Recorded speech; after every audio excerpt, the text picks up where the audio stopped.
Ken for Westfield Community Programming.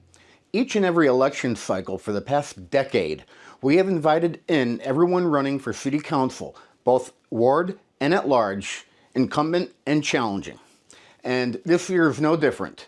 An email went out to every single candidate inviting them to come in for the interview that we do. Each interview is 10 questions, and it's the same question to each and every candidate. Most of the questions are an amalgam of what I pulled from social media as to how people feel, questions they may have, etc. This year, instead of doing everything live in the morning, we have pre-recorded in the afternoon. And all of the videos are being released at once. Also, by doing this, nobody has an idea as to what the questions are. The interviews that you see in this series are those of the City Council candidates who replied saying they would like to take part of it. Not all did. Make sure you get out and vote in November. Hi, Ken again for Westfield Community Programming, where, as we have the last decade, we're interviewing the candidates for City Council, both at large and ward. And today, we have 10 questions. Now, each candidate is asked the same 10 questions. And unlike in years past where we originally did the first interview live, we're pre-recording everything and dumping everything a week before the election. So nobody has any clue what these questions are this time around. In the studio to answer these 10 questions is Ward 2 challenger, Jessica Britton. Howdy. Good. Thank you for having me. All I right. appreciate the opportunity to be able to engage with the community and answer some of the questions they may have or have sent through to you. All right. I will take a brief moment because you're not an incumbent and people may not be familiar with who you are. Who are you? What do you do? Okay. So my name is Jessica Britton, and I've lived in Westfield for most of my life. I have 3 children. They're a little bit aged. My daughter, my oldest, is 22, and then my boys are actually at the Technical Academy, a freshman and a sophomore. So I'm entrenched in the community with my children. My family's backgrounds have been, many generations of local small businesses. I'm a local graduate not only of Westfield High School, but also Westfield State College, which is now university, but it was a college at the time. And I graduated from there with a business major and also a double major in economics. So I've been working in the business field post-graduation, and I've worked for Fortune 500 companies. I've worked in the financial sector. Most recently, I've been working in the pharmaceutical sector. So I work from, either small businesses to large Fortune 500 corporations. So I see how businesses work, and I'm looking to take some of those initiatives and hopefully make some change in Westfield that will be positive for the community. All right. Thank you. Question number 1. What are your thoughts on building a new combined comprehensive high school? Oh, goodness. There are a lot of challenges that go into looking at a comprehensive high school. And there's also a lot of pluses as well. But one of the main things that, is a great opportunity here we have in Westfield with the Technical Academy and the high school is it's more of it was at the time you had to qualify to get in. So there was kind of that motivation to succeed in order to get accepted in, like you would in college. So you have that type of motivation. And then you have the 1 week of academic and the 1 week of shop, which I'm hearing that that's not necessarily what will happen in a comprehensive high school. So at that point, you may have issues with apprenticeship or, really kind of focusing in on that trade. And a lot of kids learn differently, especially nowadays. Every kid is different. And so there's some that actually do better with hands-on versus just sitting behind a desk or a computer, spitting out, regurgitating, the same information that they're learning. So For myself, I'm not in favor of a comprehensive if it's going to disrupt the learning environment that we've already attained. Right. Apprenticeship meaning co-op? Yeah, a co-op. I get so used to like this old terminology with apprenticeships, but yeah, I believe there could be some issues with that. I mean, that's obviously what I've been reading out in different news articles. Okay, thank you. Question number 2. What needs to be done to get more business development in Westfield? Oh man, this is a challenging one because of the type of community that we live in. I was looking a little bit into some of the surrounding areas. Like you have Agawam that has Six Flags. You have West Springfield that has that whole big shopping district, along with being an outside city or town of MGM. And so those areas get a nice kind of tax contribution from those big outside venues. So I think we really need to kind of compare us to something that is comparable to our type of city environment where we're a suburb outside of like major cities and see what really kind of fits the type of local businesses that we have. Now, in regards to building up downtown, I think we really need to focus on trying to, figure out the best way for parking, because going through downtown can be a little bit of a bear when it comes to parking. And then B, bringing in some different types of businesses as well. I remember, growing up in Westfield with what we consider new downtown, which is that whole East Main Street. And we used to have Steiger's, we used to have J.C. Penney. In the later years, we had Old Navy. I feel like we need to have more shopping venues maybe in that newer downtown area just to bring in more people and keep them in town versus having them go out to West Springfield or the Holyoke Mall or something like that. And as we're seeing, the malls are kind of dying off, which is one of the places as a kid I used to hang out. So it brings me great sadness. But, I think we need to kind of focus on what are the drivers that can bring people in, but also keep our residents in so that they can spend their money here too. Gotcha. Number 3. And I think you might have been on social media with this at some point. Okay. Why are things always built but never maintained?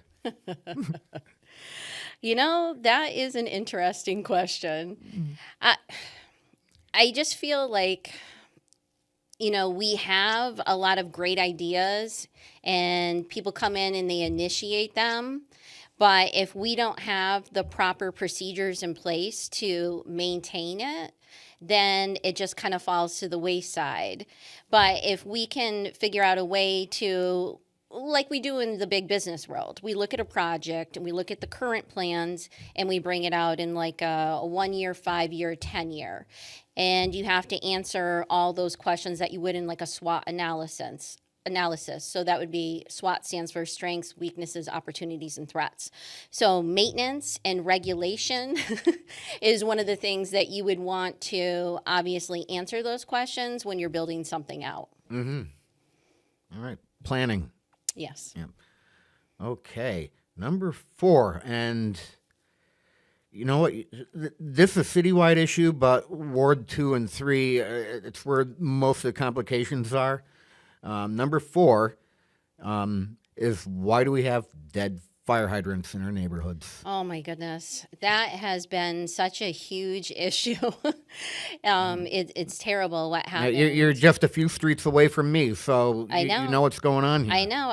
When I was going door to door and I went down Dubois Street, I am just looking at where that house used to be, and it's just, it boggles my mind. Like, why isn't money spent on, if we're talking about, making Westfield safer, having functional working fire hydrants is a huge deal. And we should really be looking at how we're going to flush them out and maintenance them. Again, that goes back to planning. If you're going to have, in Westfield, is founded in 1669. I'm not saying our fire hydrants are from then, but Right. they are quite dated. So there should be some type of, whether it's a counselor initiative, making the case and trying to get the funding or trying to get that eye on getting those older fire hydrants flushed out and making sure, running some type of, test just to make sure that it's going to operate, God forbid that there's some type of fire. All right. This is the one weird, wonky question out of everything, or out of all the questions I have. And that goes, what is one code you would like to remove or amend and why? And you don't have to quote the Muni code number. Okay. All right, you could, but what is one code you would like to remove or amend and why? I'm not quite sure if this is a code, but I feel like it should be. I think that, the conflict of interest, we're seeing this not only at like a local, but also a macro level with what's kind of playing out with the turnpike plazas at the state level. I think there needs to be, a better transparency when it comes to conflict of interest. City jobs, working for city government is a huge responsibility. And in my world, we have to be whistle clean.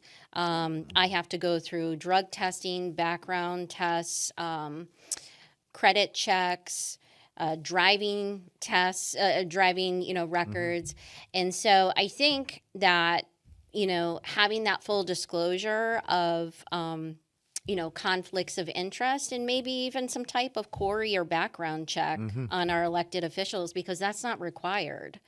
And most businesses do require that. And I'm not about overreach on government, but I think if you're going to be in control of the decisions that are being made on, my finances as a taxpayer and a constituent, then I need to know that, you're not having some type of conflict of interest in the background. Okay. I'm sure that's in there somewhere. I'm pretty sure because I did remember researching that one. Yeah. I know that as a city employee, there's all types of requirements regarding conflict of interest that you have to Disclose. that you have to agree to and not violate. So that was number 5. And for everyone, I've taken number 6 and put it down towards the end because the first interview, I realized it belongs better. So when I say 7, it doesn't mean I skipped one. Okay. All right. You're not doing 6, 7? It's 6-10. That's what I'll end up Oh, with. okay. Yeah. It just fits better at the end. Okay. But number 7, again, in the more tighter residential areas is probably more so of a problem. What has to be done to get leaf pickup back? Oh, man. To get leaf pickup, I think the constituents really need to show up at City Hall and raise a ruckus in a polite way, maybe.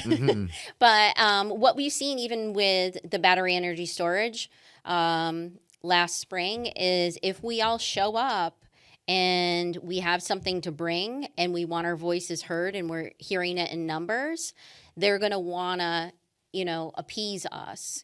And so this is an election year. So I would say those people that want the leaf pickup, go to City Hall, go to a city council meeting and start, getting together for public speak and make sure you have a few people so it really hammers in because the squeaky wheel always gets oiled. Open communication at the very beginning of every city council meeting. Which is where we usually see you. Yes. My regular coffee spot. Okay, number 8. What can be done to better deal with the electric scooters and the youth using them? So this one really became a hot topic for me early this summer. My youngest son, Maximus, is 14. And his whole thing, he's a wheeler dealer, and he was like, I really want an e-bike. And I said, all right, you know what? I'm all about presentations. Do me a presentation, put it up on the TV. I require a lot. And I want, all the pros, the cons, and I want, the highway safety data. These are newer technologies. Again, we're looking at those lithium ion batteries, which, can light on fire. And so I had him kind of put together a presentation. Of course, he just took the highlights from the actual bike's page versus the data that I wanted. So I said, you don't want me doing the data. 14. Yes. Yep. So once I started looking into, what we're seeing in the highway safety data, like there's a lot of accidents. Can you imagine like a kid, 14, has never gone out driving with their parents, has no protective gear, maybe they have a helmet on, and they're going 30 miles an hour on an e-bike, just without knowing the rules of the road. I mean, that's why we get a license, so that we can learn the rules of the road. And so these are kind of like little mini street bikes that the kids are out there. And I really think that we need to work on some type of either city ordinance or maybe at a higher level, the state. And again, I'm not about like overreach, but we have these technologies that we didn't have as kids. So on a bike, I don't even know how many miles I could go. 5 miles, 10 miles. I'm not very athletic. But like I said, these e-bikes can go like 30, 35 miles. They're not safe at all. And so we really need to figure out a way to make them safer for the kids. And parents need to understand what they're really buying their kids. Yeah, the scooters definitely can hit those speeds. I can tell you, as someone who owns a Class 2 e-bike, at 30 miles an hour, that has to be classified as a moped, and then you have to have a license. Okay. The throttles are limited to 20 miles an hour. After that, you need pedal assist to go any faster. Okay. And to answer your question, if you're not very fit, and how far can you go on an e-bike? The second time I was out on my e-bike, I went from our neighborhood down to Granby, Connecticut, and back. Wow. Pedal assist. I was pedaling. Okay. Yeah. Okay. So there are a lot of benefits to these. Oh, So long as yeah. you're not whipping down a residential sidewalk at 20 miles an hour on a scooter, of course. Right. Yeah. And when I've gone walking, even door to door, getting signatures to get put on the ballot, I was seeing kids that were like 7, 8 years old. We're in neighborhoods, so you feel safe, but they're kind of riding behind vehicles that are traveling, and they don't know, and the vehicle might not see them. So it was giving me heart palpitations watching. And the key is, if they don't have a pedal, then it's not a bike, and they need a license. Right. So and 16 years old or under, helmet. Right. Yeah, I just see so many violations with this going on. I think we need a little more enforcement. Oh, yeah. No, I definitely agree. So my son did not get an e-bike. Okay, I I'm vetoed glad we got that. the end of that story. Let's see, that brings us to the final 3, and we're at 6:35. Okay, we've got 10 minutes to go through 3 questions. Okay, so we're doing very well. Number 9, and then 6, and then 10. Okay. What is your largest concern regarding Westfield right now? Oh, man. So my biggest concern right now for Westfield is going to be the data center that's being built up again in the area of the aquifer, very close to it. And the more that I'm reading about the data centers, the more concerned I am. And I'll kind of lay it out there. It's very similar to what we dealt with the battery energy storage. So first of all, we're looking at pollution, like air pollution from the diesel generated generators.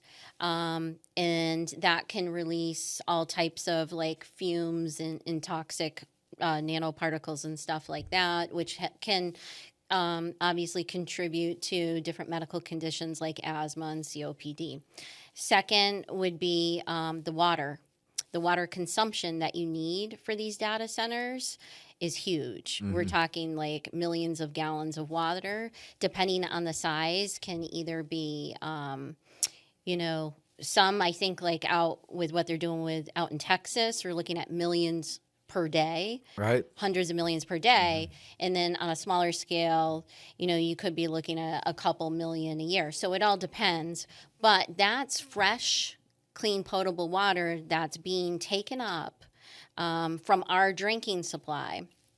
And 80% of that becomes evaporated. So it goes just into the air. The next 20% has to go into the wastewater, and they treat that with chemicals to prevent corrosion and bacteria.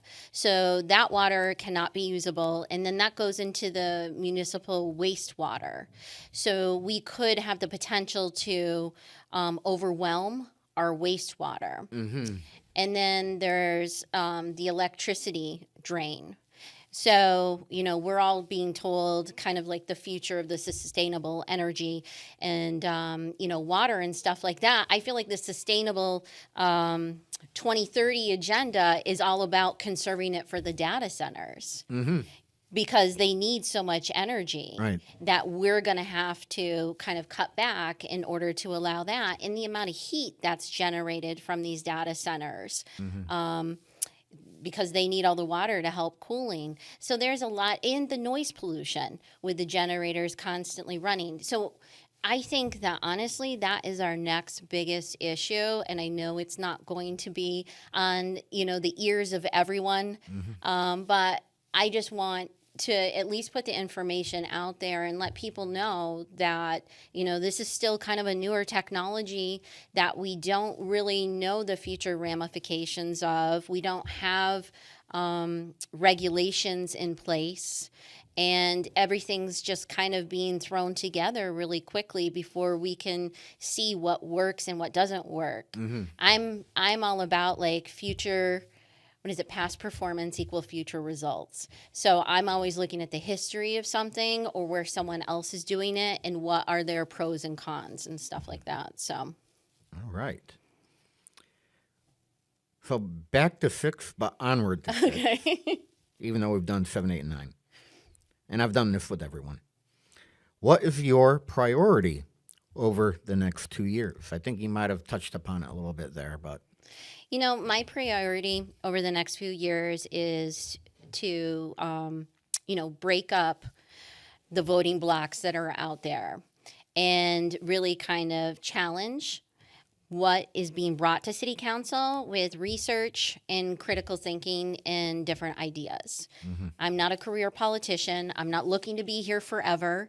I just want to come in, break it up, and really serve the people and bring community engagement, bring your interests back into how Westfield is running. All right. We have made it to number 10. Woohoo! All right. Plenty of time here. Okay. What makes you qualified?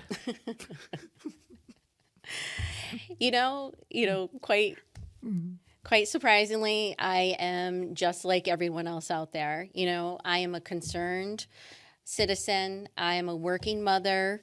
Like I said before, I'm not a politician. My families don't run a lot of boards in Westfield. I'm kind of like a nobody resident. I'm just like everyone else. I think what makes me different is I'm willing to, do the research. I'm willing to look at the bigger picture. I'm willing to come in and rally the troops. I'm willing to be that voice that nobody wants to be.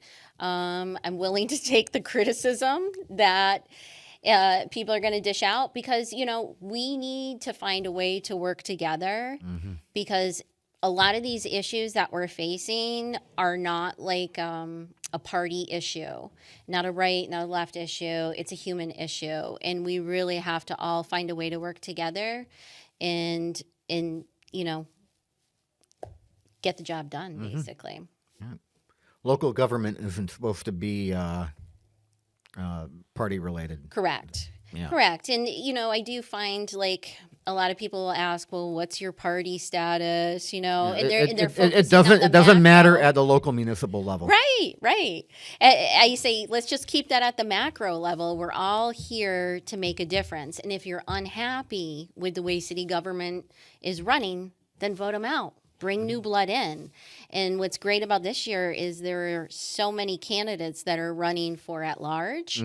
I wish we had some more in the wards, but there's a lot of opportunity out there. People that are just like me, regular average citizens that are looking to be a disruptor and bring about change. And what I like about, each candidate and even like the community that the citizens in the community is we all have different backgrounds. We all have different areas of experience or specialties that we can bring to the table. And when I'm able to meet other people and have discussions, I'm humbled to learn what kind of information they bring because I don't think my way is like the best way ever. I'm really willing to learn and listen to other people.